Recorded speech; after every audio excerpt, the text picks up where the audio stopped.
The morning sun cast long shadows across the concrete floor of the underground gym in downtown Chicago. The air was thick with the smell of sweat and determination, mixed with the faint scent of rubber mats that had seen countless battles. This wasn't your typical fitness center with gleaming equipment and motivational posters. This was a place where serious fighters came to push their limits, where weakness was exposed and strength was forged through pain and perseverance. Marcus Thompson stood in the center of the main training area, his muscular frame glistening with perspiration as he finished his third round on the heavy bag. At 28 years old, he was considered one of the most promising mixed martial arts fighters on the amateur circuit. His record of 15 wins and only 2 losses spoke volumes about his dedication and natural talent. Standing 6 feet 2 inches tall with the build of a Greek statue, Marcus had always been the type of person who commanded attention when he entered a room. Growing up in the rough neighborhoods of South Chicago, Marcus had learned early that respect was earned through strength. His father, a construction worker who had spent most of his life breaking his back to provide for his family, had instilled in him the belief that a man's worth was measured by his ability to stand up for himself and protect those he cared about. His mother, a nurse who worked double shifts at the local hospital, had taught him discipline and the importance of never giving up, no matter how difficult the circumstances became. The gym owner, Tony Ricci, was a former professional boxer who had seen his share of tough guys come and go. He had taken Marcus under his wing 3 years earlier when the young man had walked through his doors looking for a place to channel his anger and frustration into something productive. Tony recognized the fire in Marcus's eyes, the same hunger he had seen in champions throughout his 40 years in the fight game. "You're looking good today, champ," Tony called out from behind the front desk, his weathered face breaking into a smile as he watched Marcus work. "That left hook is getting sharper every day. Keep that up, and you'll be ready for the regional championships next month." Marcus nodded, wiping the sweat from his forehead with a towel. The regional championships represented everything he had been working toward. A victory there would open doors to professional contracts and endorsement deals that could change his life forever. He had already caught the attention of several scouts, and his trainer, Jimmy Castellanos, believed he had the potential to compete at the highest levels of the sport. The gym was unusually busy for a Tuesday morning. Several regular members were working out, including Detective Ray Morrison, who came in every day before his shift to maintain his conditioning. There was also Sarah Chen, a physical therapist who used boxing as stress relief from her demanding job at the rehabilitation center. In the corner, 2 college wrestlers were practicing their takedowns on the mats, their grunts of effort echoing off the walls. Marcus had always prided himself on being a gentleman outside the cage, despite his intimidating appearance. His grandmother, who had helped raise him after his parents' divorce, had made sure he understood the importance of treating women with respect and kindness. However, like many young men who had found success through physical dominance, he sometimes struggled with the assumption that he was the toughest person in any room he entered. As he prepared for his next training session, Marcus noticed Tony talking to a woman near the entrance. She appeared to be in her late 20s, with shoulder-length brown hair pulled back in a simple ponytail. She was dressed in plain workout clothes, black leggings and a gray tank top, that didn't reveal much about her physique. Her posture was relaxed, almost casual, but there was something about the way she carried herself that caught Marcus's attention. "We've got a new member joining us today," Tony announced to the room. "This is Alex. She's looking to get some training in while she's in town for a few weeks." Alex raised her hand in a brief wave to acknowledge the introduction. Her smile was friendly but reserved, and her eyes seemed to take in every detail of the gym with the methodical precision of someone conducting a security assessment. She moved with an economy of motion that suggested she was comfortable in her own skin, despite being the only woman in a room full of men who made their living through violence. Marcus finished wrapping his hands and approached Tony's desk. "What kind of training is she looking for?" he asked, his tone casual but curious. "I mean, this isn't exactly a cardio kickboxing kind of place." Tony shrugged. "She said she has some experience with martial arts and wants to work on her skills. I figured we could start her off with some basic pad work and see how she handles herself." Jimmy Castellanos, who had been observing the conversation from across the room, walked over to join them. At 55 years old, Jimmy had trained dozens of fighters throughout his career, including 2 who had gone on to become world champions. He had an eye for talent and an even better eye for trouble. "You want me to work with her?" Jimmy asked Tony. "I've got some time before Marcus's session." "Actually," Marcus interjected, "I could show her some basics. Help her get comfortable with the environment." Tony looked at him with raised eyebrows. "You sure about that? Teaching requires patience, and you're not exactly known for taking it easy on people." Marcus laughed. "Come on, Tony. I'm not going to hurt her. Just some light technical work, maybe some pad holding. Besides, it might be good practice for me to work on explaining techniques." The truth was that Marcus felt a protective instinct toward Alex that he couldn't quite explain. There was something vulnerable about her presence in this masculine environment, and he wanted to make sure she felt welcome and safe.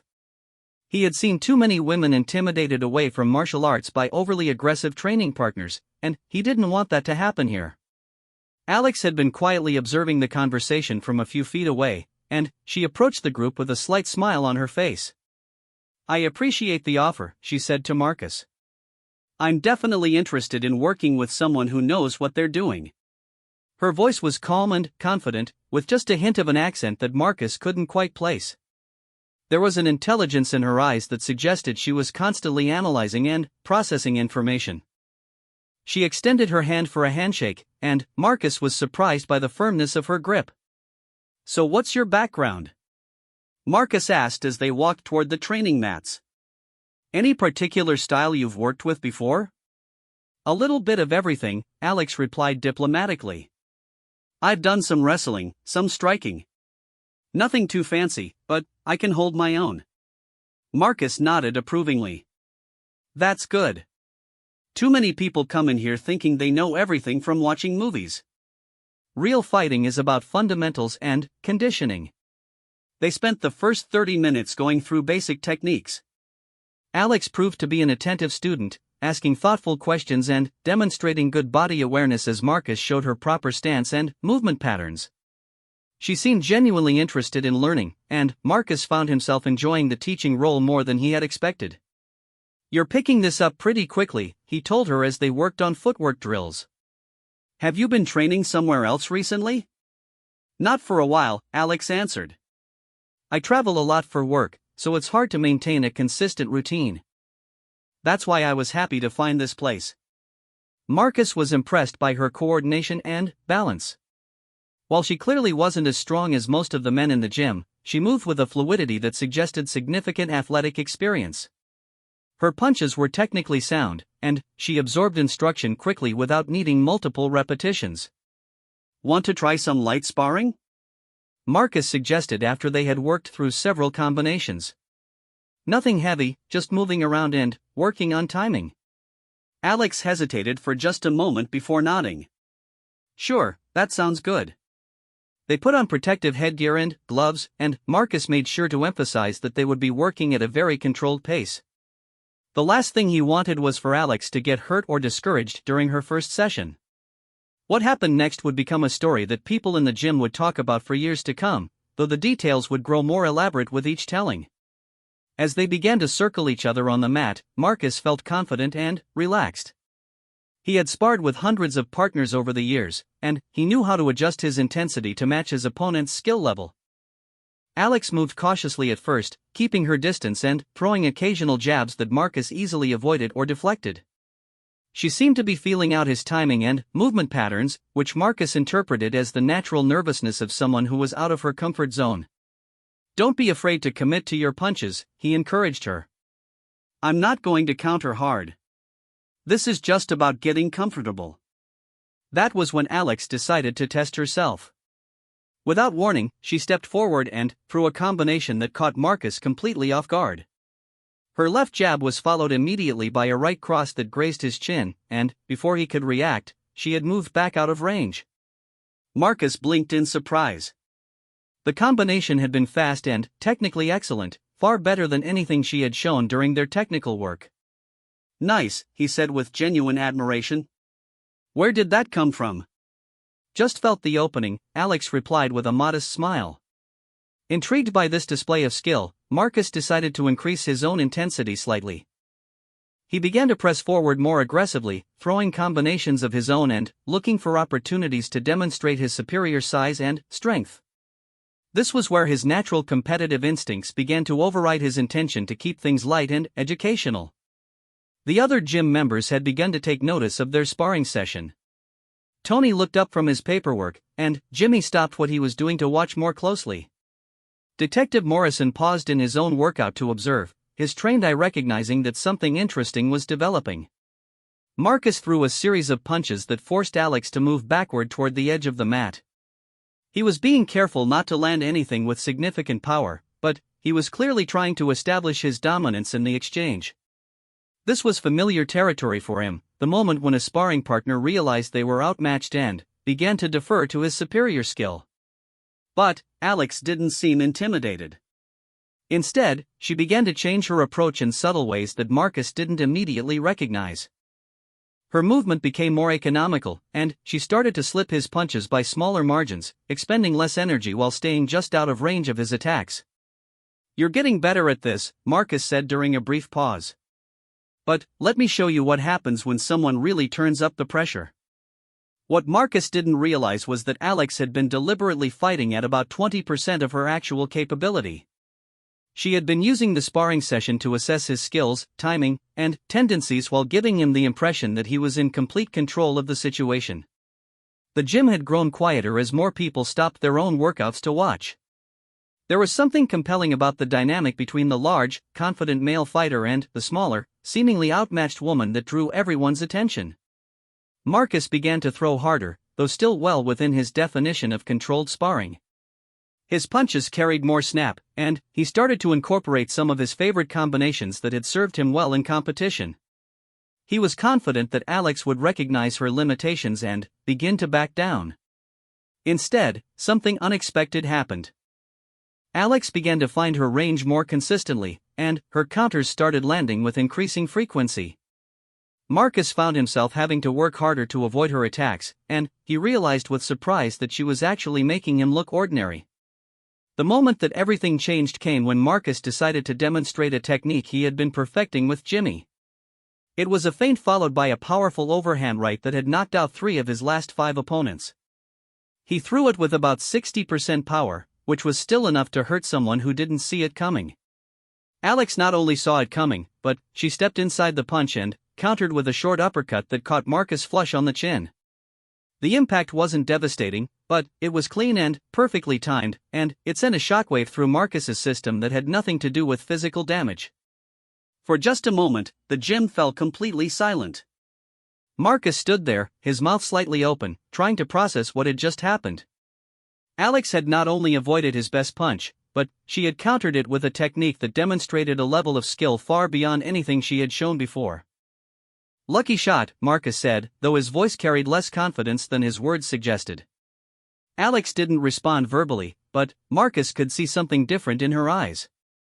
The deferential student had disappeared, replaced by someone who looked like she belonged exactly where she was. The atmosphere in the gym had shifted dramatically in the span of just a few seconds. What had started as a casual training session between an experienced fighter and a newcomer had suddenly become something much more serious. Marcus could feel the eyes of everyone in the room focused on their mat, and his pride demanded that he reassert his dominance in this situation. "All right," Marcus said, adjusting his gloves and bouncing slightly on the balls of his feet. "I think we both know this isn't really light sparring anymore." Alex remained calm, her stance relaxed but ready. "I'm okay with whatever pace you want to set," she replied evenly. "But maybe we should establish some ground rules if we're going to get more serious." Marcus waved off her suggestion with a dismissive gesture. "Rules are simple. We go until one of us says stop." His competitive instincts were now fully engaged, and the idea that this woman might actually pose a challenge to him was both intriguing and irritating. Jimmy Castellanos had moved closer to the mat, his experienced eye recognizing that the dynamic had fundamentally changed. He had seen this scenario play out before, a skilled fighter letting their ego override their judgment when faced with an unexpected challenge. Usually, it ended with someone getting hurt unnecessarily. "Marcus," Jimmy called out, "maybe you want to dial it back a bit. This is supposed to be a training session, not a grudge match." But Marcus was already committed to proving his point. He had spent years building his reputation in this gym, and he wasn't about to let some newcomer make him look foolish in front of people who respected him. His next combination came with significantly more intensity, a series of hooks and crosses designed to overwhelm Alex's defenses through sheer aggression. What happened next defied everything Marcus thought he knew about fighting and physics. Alex didn't just dodge his attacks, she seemed to flow around them like water moving around stones. Her footwork was suddenly precise and economical, positioning her exactly where she needed to be to avoid damage while setting up her own counterattacks. Her first real response was a leg kick that caught Marcus on the outside of his thigh with a sharp, stinging impact. The technique was perfectly executed, striking at exactly the right angle to disrupt his balance without telegraphing the attack. Marcus stumbled slightly, more from surprise than damage, but the message was clear: Alex knew how to fight, and she had been holding back significantly during their earlier exchanges. "What the hell?" Marcus muttered, shaking out his leg and reassessing his opponent. The woman standing across from him looked the same, but everything about her presence had changed. Her posture was different, more centered and grounded, and her eyes held a focus that hadn't been there moments before. Detective Morrison, who had been watching from across the room, moved closer to get a better view. His police training had taught him to read people and situations quickly, and something about Alex's transformation had triggered his professional instincts. The way she moved now suggested military or law enforcement background, possibly both. Marcus decided to abandon any pretense of holding back. If Alex wanted a real fight, he would give her one. He launched himself forward with an explosive combination that had overwhelmed countless opponents in the past. His left hook carried enough power to drop most people, and it was followed immediately by a right cross aimed at Alex's temple. Neither punch landed cleanly. Alex ducked under the hook and slipped the cross by millimeters, her movements so smooth it looked choreographed. As Marcus's momentum carried him forward, she stepped to his outside and landed a sharp elbow to his ribs that made him grunt and stumble backward. The sound of that elbow connecting echoed through the suddenly quiet gym like a gunshot. Marcus felt the air rush out of his lungs, and, for the first time in years, he experienced the disorienting sensation of being completely outclassed by an opponent. "You okay?" Alex asked, though her tone suggested genuine concern rather than mockery. Marcus nodded, though his breathing was labored. The elbow had been placed with surgical precision, striking just below his ribcage in a spot that maximized impact while minimizing the risk of serious injury. It was the kind of technique that came from years of training and practical application, not something learned in weekend self-defense classes. "Where did you learn to fight like that?" he asked, his earlier confidence replaced by curiosity and grudging respect. "Here and there," Alex replied diplomatically. "I've had some good teachers over the years." But Marcus was no longer satisfied with vague answers. The woman standing in front of him possessed skills that rivaled or exceeded his own, despite having given no indication of such ability during their initial training. Someone didn't develop that level of precision and timing without serious dedication and high-quality instruction. Tony Ricci had stopped pretending to work and was now openly watching the sparring session with fascination. In his 4 decades around fighters, he had learned to recognize genuine skill when he saw it, and Alex was displaying techniques that belonged in professional competition, not casual gym sparring. "Come on," Marcus said, his pride demanding one more attempt to establish dominance. "Let's see what else you've got." This time, Alex didn't wait for him to attack first. She initiated the exchange with a series of strikes that showcased the breadth of her training.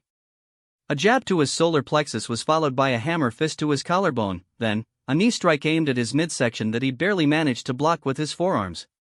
The sequence lasted perhaps 3 seconds, but it demonstrated technical mastery that Marcus had only seen in elite-level fighters. Each strike flowed naturally into the next, creating angles of attack that were difficult to defend against and impossible to predict. Alex wasn't just throwing individual techniques, she was orchestrating a symphony of violence that Marcus found both beautiful and terrifying. Marcus tried to respond with a takedown attempt, using his size and wrestling background to bring the fight to the ground where he felt he would have an advantage. Alex read the attempt before he could complete it, sprawling perfectly and using his forward momentum to redirect him into the mat with a smooth hip toss that left him flat on his back. The gym erupted in surprised murmurs and exclamations.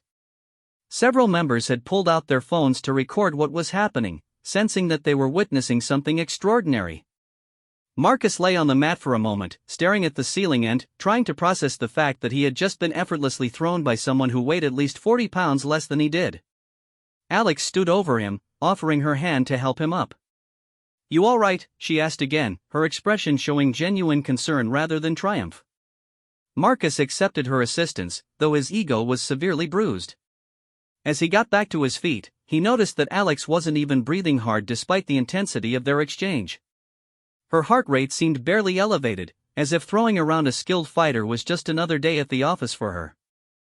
"I think that's enough for today," Jimmy Castellanos interjected, stepping onto the mat.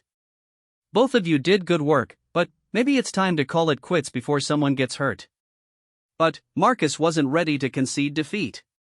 The competitive fire that had driven him to success in amateur MMA was now burning white-hot, and the idea of ending the session on his back was unacceptable to him. "One more round," he said to Alex, his jaw set with determination. "Best of 3 falls, submission, or knockout."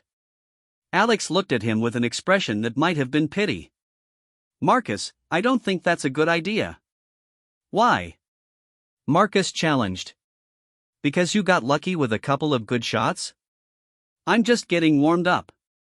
Around the mat, the other gym members exchanged glances. Most of them knew Marcus well enough to recognize when his pride was driving his decisions, and they could see that he was walking into a situation he didn't fully understand. "Your funeral," Alex said quietly, though she looked reluctant to continue.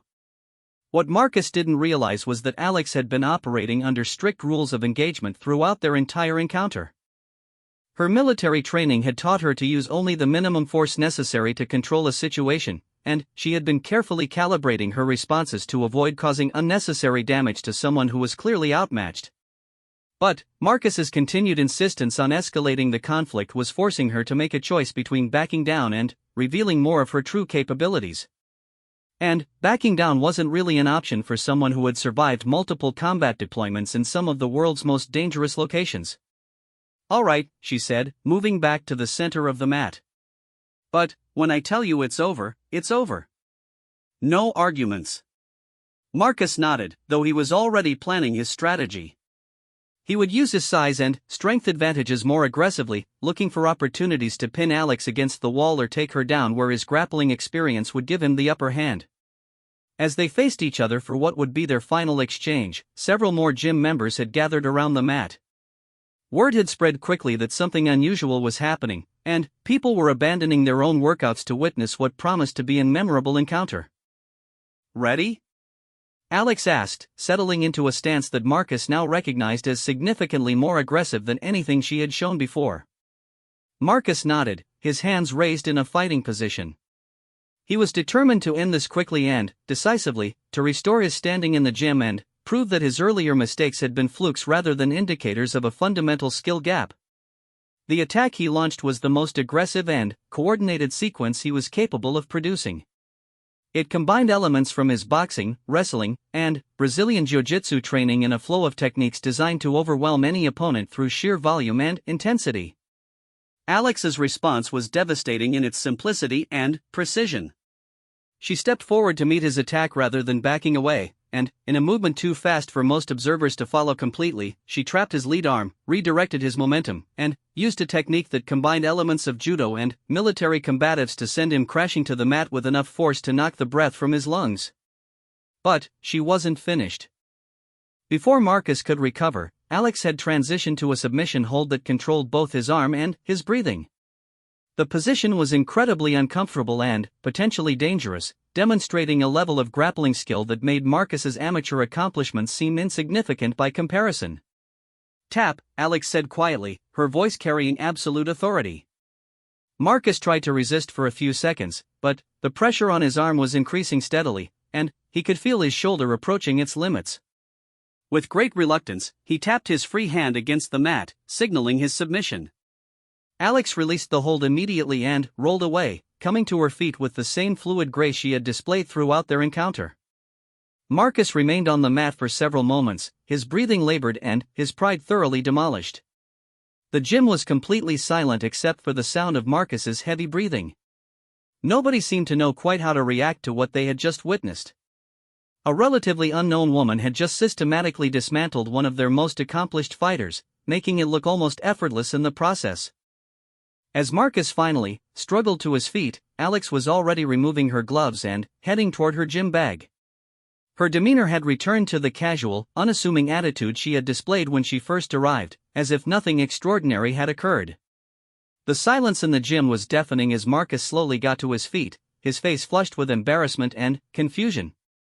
Around the mat, other gym members stood frozen, their expressions ranging from shock to amazement to barely contained amusement. What they had just witnessed defied everything they thought they knew about fighting, strength, and the natural order of things in their testosterone-filled sanctuary. Marcus wiped the sweat from his forehead with shaking hands, his earlier confidence completely shattered. The physical pain from Alex's techniques was already beginning to fade, but the damage to his ego would take much longer to heal. He had been systematically dismantled by someone he had initially viewed as a novice, and the experience was forcing him to confront some uncomfortable truths about his own limitations. "Good session," Alex said casually as she finished packing her gloves into her gym bag. Her tone was friendly and matter-of-fact, as if she had just completed a routine workout rather than completely dominating one of the gym's top fighters. "Thanks for the training." Marcus stared at her, still trying to process what had happened.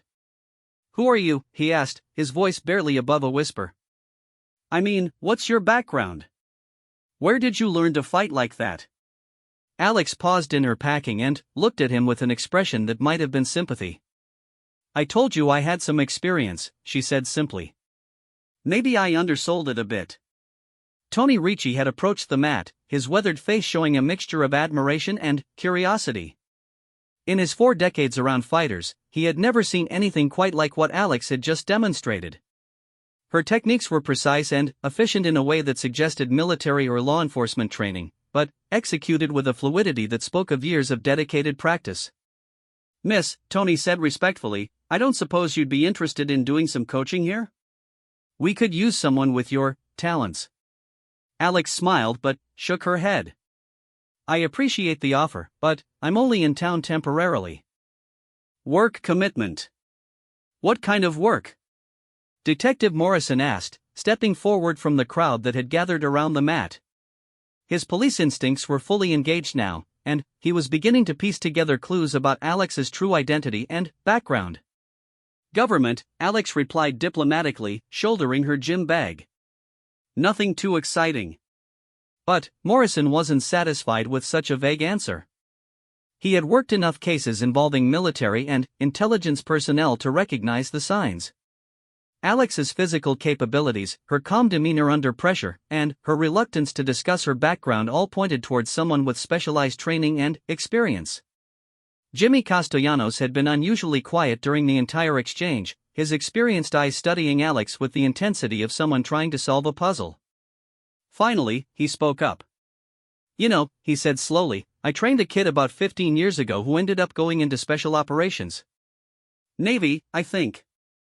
Kid had some of the same qualities you just showed, that ability to stay calm and turn it on when necessary." Alex's expression didn't change, but Marcus noticed a slight tension in her shoulders that hadn't been there moments before. "What happened to him?" someone in the crowd asked. "Last I heard, he was doing some kind of classified work," Jimmy replied. "The kind of stuff they don't talk about in the newspapers." The implication hung in the air like a challenge. Everyone in the gym was beginning to understand that they might be in the presence of someone whose day job involved significantly more serious consequences than amateur fighting competitions. Marcus found his voice again. "Are you military?" he asked directly. Alex studied him for a moment before responding. "I serve my country," she said carefully. "In various capacities." It wasn't exactly an answer, but it was enough to confirm what many of them were already suspecting. The woman who had just made Marcus look like an amateur wasn't some weekend warrior or casual martial arts enthusiast. She was a professional whose training and experience existed on a completely different level than anything they were familiar with. "What branch?" Morrison pressed, his cop instincts in full gear. "The kind where they don't put it on business cards," Alex replied with a slight smile that didn't reach her eyes. The conversation was interrupted when Marcus suddenly stepped forward, his face showing a mixture of anger and humiliation. "This is bullshit," he said loudly. "You came in here pretending to be some beginner, let me think I was helping you learn, and all the time you're some kind of, what, special forces operator?" Alex turned to face him fully, and, for the first time since the encounter began, Marcus saw something dangerous flicker in her eyes. "I never pretended to be anything," she said quietly. "I asked for some training. You assumed I was a beginner. You deliberately misled me," Marcus accused, his voice rising. "You made me look like a fool in front of everyone." "No," Alex replied, her tone remaining calm despite Marcus's agitation. "You made yourself look like a fool by assuming that because I'm a woman, I couldn't possibly pose any real challenge to you." The words hit Marcus like a physical blow. Around the mat, heads nodded in agreement as people began to understand the dynamics that had led to this situation. Marcus's assumptions about gender and fighting ability had blinded him to obvious signs that Alex was operating on a completely different level. "That's not..." Marcus started to protest, but the words died in his throat as he realized how accurate Alex's assessment was. "Let me ask you something," Alex continued, her voice still eerily calm. "When I walked in here, what did you see? A potential training partner? Someone who might have valuable experience to share? Or did you see a helpless woman who needed a big strong man to protect her?" Marcus felt his face burning with embarrassment because he knew she was absolutely right. His offer to train her had been motivated more by a desire to demonstrate his own expertise and, perhaps, impress her than by any genuine assessment of her needs or abilities. "I was trying to be helpful," he said weakly. "Were you?" Alex asked. "Or were you trying to feel good about yourself by playing the role of the experienced fighter teaching the grateful newcomer?" Tony Ricci decided it was time to intervene before the situation escalated further. "All right, I think we've all learned something here today," he said diplomatically. "Maybe we shouldn't." "No," Marcus interrupted, his anger and wounded pride overriding his common sense. "I want to know what gives her the right to come in here and humiliate me like that." Alex studied him for a long moment, and, when she spoke, her voice carried an authority that made everyone in the room straighten up slightly. "The right," she repeated. "You want to know what gives me the right?" She set down her gym bag and turned to face the group that had gathered around them. For the first time since entering the gym, Alex allowed her true personality to show through the casual facade she had been maintaining. "My right comes from 6 years in the United States Navy, including 3 combat deployments in Afghanistan and Iraq," she said, her voice carrying across the suddenly silent gym. "It comes from completing one of the most challenging training programs in the world and earning the privilege of wearing a trident on my uniform." The revelation hit the room like a bomb. Several people took involuntary steps backward, and Marcus felt the bottom drop out of his stomach as the implications of what she had just said sank in. "My right comes from missions I can't talk about in places you've never heard of, working with teams of people who trust their lives to my training and judgment," Alex continued. "It comes from learning to fight not for trophies or recognition, but because failure means people die." She picked up her gym bag and slung it over her shoulder, preparing to leave. "So when you ask what gives me the right to defend myself against someone who decided to use me as a punching bag to boost his own ego, the answer is simple. I earned it." Detective Morrison was the first to find his voice. "Navy SEALs," he said quietly, more to himself than to anyone else. Alex didn't confirm or deny his statement, but her silence was answer enough. The revelation explained everything: her extraordinary physical capabilities, her tactical awareness, her ability to remain calm under pressure, and her reluctance to discuss her background. Marcus felt like he was going to be sick. Not only had he been thoroughly outclassed in a fight, but he had been defeated by someone whose daily job involved levels of danger and responsibility that made his amateur fighting career seem trivial by comparison. "I didn't know," he said quietly, though the words sounded pathetic even to his own ears. "That's exactly the point," Alex replied. "You didn't know, but you assumed you did. You saw a woman in workout clothes and immediately decided she needed your protection and guidance." Jimmy Castellanos shook his head in amazement. "A Navy SEAL," he muttered. "Jesus Christ, Marcus, do you realize what you just tried to do? That's like challenging a Formula One driver to a street race." The comparison was apt, and everyone in the room understood it immediately.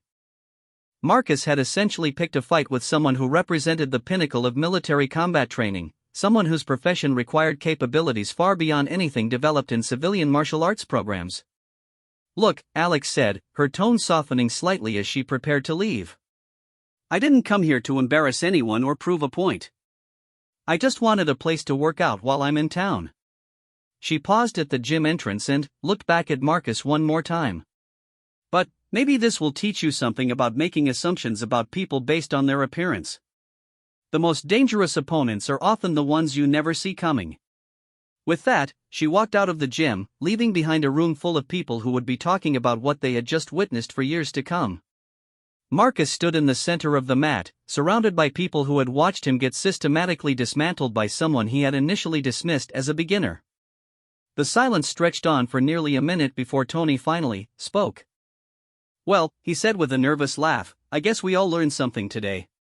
Marcus nodded slowly, though he was still processing the full implications of what had happened. His entire understanding of strength, skill, and combat effectiveness had been turned upside down in the span of about 10 minutes. "She wasn't even trying, was she?" he asked Jimmy quietly. His trainer shook his head. "Son, if she had been trying, you'd be in an ambulance right now. What you just experienced was probably about 10% of what she's capable of." The thought was both terrifying and humbling. Marcus had spent years developing his fighting skills, accumulating victories and building confidence in his abilities. In a matter of minutes, Alex had demonstrated that there were levels of capability he hadn't even known existed. The days following the encounter at Tony's gym were some of the most difficult of Marcus's life. Word of what had happened spread quickly through the local fighting community, and, suddenly, he found himself the subject of whispered conversations and barely concealed amusement wherever he went. The story had grown with each telling, and, by the end of the week, some versions had him being knocked unconscious by a woman half his size. Marcus tried to maintain his normal training routine, but everything felt different now. His techniques, which had once seemed sharp and effective, now felt clumsy and inadequate. Every time he worked the heavy bag or practiced combinations with Jimmy, he found himself remembering the effortless precision with which Alex had dismantled his offense and turned his own aggression against him. "You're in your head too much," Jimmy observed during a particularly frustrating training session. "Stop thinking about what happened and focus on what you're doing right now." But Marcus couldn't let it go. The encounter had shattered something fundamental in his understanding of himself and his place in the world. For years, he had defined himself through his physical capabilities and fighting skills. Now, those same attributes felt hollow and meaningless in the face of what he had witnessed. "She barely broke a sweat," Marcus said as he unwrapped his hands after another disappointing workout. "It was like I was fighting a ghost. Everything I did, she saw coming before I even knew I was going to do it." Tony Ricci, who had been listening from behind the front desk, finally decided to weigh in on the situation. "You know what your problem is, Marcus? You're treating this like a defeat instead of an education." "What do you mean?" Marcus asked. "I mean, you got beat by someone who represents the absolute pinnacle of what a human being can achieve through training and dedication," Tony explained. "That's not something to be ashamed of. That's something to learn from." Detective Morrison, who had become a regular part of the post-workout discussions about Alex's demonstration, nodded in agreement. "Tony's right," he said. "I've worked with some special operations guys over the years, and what you experienced is exactly what their training is designed to produce. They're not just learning how to fight, they're learning how to survive and complete missions in situations where failure means death." The conversation was interrupted when the gym door opened and Alex walked in. The entire room fell silent as she approached the front desk, her casual demeanor unchanged from her first visit. She was wearing the same simple workout clothes, and her friendly smile showed no indication that she was aware of the sensation her previous visit had caused. "Hi Tony," she said pleasantly. "I was wondering if I could get another day pass. I've got some time before my flight tomorrow." Tony nodded quickly, clearly pleased to have her back in his establishment. "Of course, absolutely. No charge today, professional courtesy." Marcus felt his stomach tighten as Alex's eyes met his across the room. He wasn't sure what kind of reception he could expect after his behavior during their last encounter, and he found himself genuinely nervous about the possibility of another confrontation. "Marcus," Alex said with a nod of acknowledgement. "How's the training going?" Her tone was friendly and carried no hint of mockery or superiority, which somehow made Marcus feel even worse about his previous assumptions and behavior. "It's going," he replied awkwardly. "Listen, about the other day. I wanted to apologize. I was out of line, and I made some assumptions that were completely wrong." Alex studied him for a moment, and Marcus had the uncomfortable feeling that she was evaluating his sincerity with the same analytical precision she had applied to dismantling his fighting technique. "Apology accepted," she said finally. "Everyone makes assumptions sometimes. The important thing is what we do when we realize we're wrong." Jimmy Castellanos approached the group, his curiosity about Alex's background finally overcoming his natural discretion. "Miss, I hope you don't mind me asking, but how long were you in the teams?" Alex seemed to consider whether to answer the question, then apparently decided there was no harm in providing some basic information. 6 years active duty, she said. 3 deployments overseas, mostly counter-terrorism and direct action missions. "And the hand-to-hand training?" Jimmy pressed. "Where does that level of skill come from?" "Multiple sources," Alex replied. "Basic military combatives, advanced courses in various martial arts, and a lot of practical application in real-world situations." The casual way she mentioned practical application in real-world situations sent a chill through Marcus. He was beginning to understand that Alex's fighting skills had been developed and tested under circumstances where making a mistake could have fatal consequences. "What made you decide to join the Navy?" Detective Morrison asked, his professional curiosity evident. Alex's expression became more serious, and, for a moment, Marcus caught a glimpse of the steel that lay beneath her friendly exterior. "Family tradition," she said simply. "My father was a Marine, killed in action when I was 16. I decided I wanted to continue his service in my own way." The revelation added another layer to Marcus's understanding of the woman he had so carelessly underestimated. Her motivation for pursuing such demanding and dangerous work came from a place of personal loss and dedication that was completely foreign to his own experience. "I'm sorry for your loss," Marcus said quietly, and meant it. "Thank you," Alex replied. "He taught me that true strength comes from protecting others, not from proving how tough you are." The word stung because Marcus recognized the implied criticism of his own motivations for fighting. His involvement in martial arts had always been about personal achievement and recognition rather than any higher purpose. "Can I ask you something?" Marcus said, surprising himself with his boldness. "Sure. When we were sparring the other day, at what point did you decide to stop holding back?" Alex considered the question carefully. "Honestly? I was holding back the entire time. What you experienced was me trying to control the situation with minimal force while protecting both of us from injury." Marcus felt his knees go weak. "You mean you could have ended it any time I wanted to," Alex confirmed. "But that wasn't the goal. The goal was to defend myself while teaching you something about assumptions and respect." Tony shook his head in amazement. "Jesus, lady. Marcus is one of our best fighters. If that was you holding back, what would happen if you actually cut loose?" "Nothing good," Alex said matter-of-factly. "Which is why control and judgment are more important than raw capability.